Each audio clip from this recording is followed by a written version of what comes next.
గుంటూరు విద్యానగర్ బాబా temple.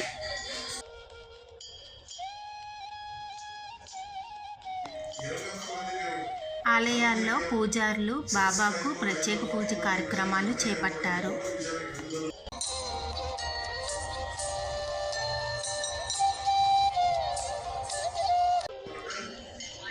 గురు పౌర్ణమి వేడుకలను భక్తులు సోమవారం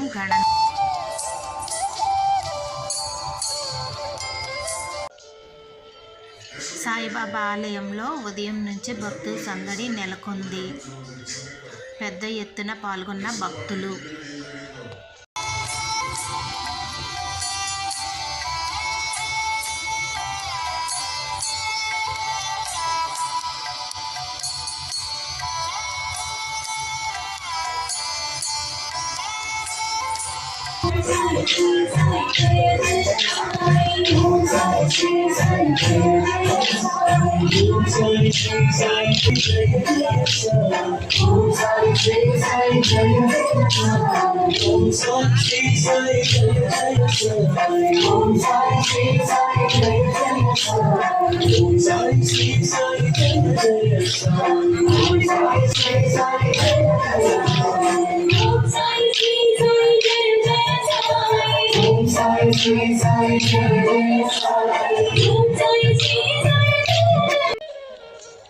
సాయిబాబా ఆలయాల్లో ప్రత్యేక పూజలు, అభిషేకాలు, భజనలు, సాయి కీర్తనలు, పెద్ద ఎత్తున పాల్గొన్న భక్తులు, హాజరైన ప్రజాప్రతినిధులు, అధికారులు ఘనంగా పల్లకి సేవ.